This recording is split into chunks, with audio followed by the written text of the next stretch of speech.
गौरीपुत्र गणेश जी का विघ्नहर्ता के रूप में जाना जाता है, लेकिन अपने ही एकदंत और लंबोदर स्वरूप के कारण उनके विवाह में कठिनाई आने लगी, जिससे नाराज होकर वह अन्य देवताओं के विवाह में विघ्न डालने लगे।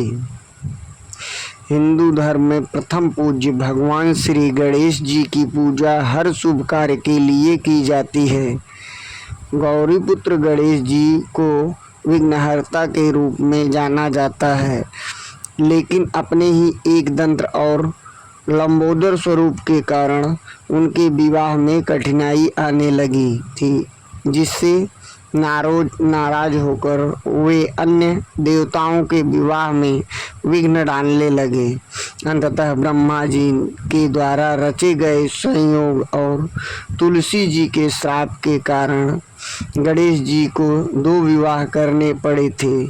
आइए जानते हैं गणेश जी के विवाह के बारे में रोचक कथाएं।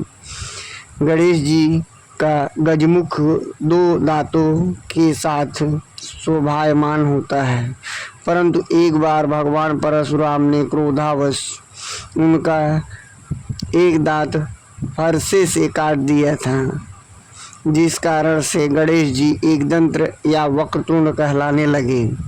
लेकिन उनके इसी एक दांत और लंबोदर रूप के कारण कोई उनसे विवाह करने को तैयार नहीं होता था। इससे रुष्ट होकर गणपति जी अपनी सवारी मूषक की सहायता से दूसरे देवताओं के विवाह में बाधा पहुंचाने लगे। सभी देवताओं ने अपनी समस्या जाकर ब्रह्मा जी से कही।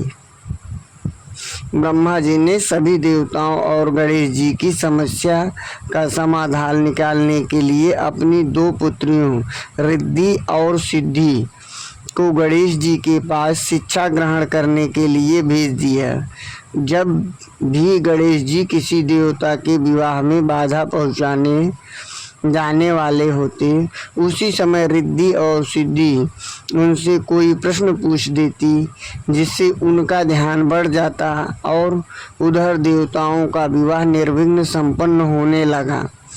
गणेश जी को जब तक इसका भान हुआ, तब तक ब्रह्मा जी ने रिद्धि और सिद्धि से उनके विवाह का प्रस्ताव रख दिया।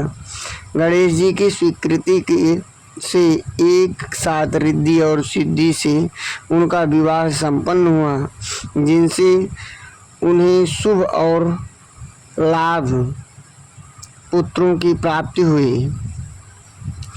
पुराणों में वर्णन मिलता है कि एक बार तुलसी जी ने मोहित होकर गणेश जी से विवाह का प्रस्ताव रखा था, लेकिन तपस्या में लीन होने के कारण गणेश जी ने उनके विवाह का प्रस्ताव को ठुकरा दिया था। इससे नाराज होकर तुलसी जी ने गणेश जी को 2 विवाह होने का श्राप दे दिया था, जो कि अंततः रिद्धि और सिद्धि के साथ उनके विवाह के रूप में फलीभूत हुआ। इस प्रकार से गणेश जी का विवाह संपन्न हुआ।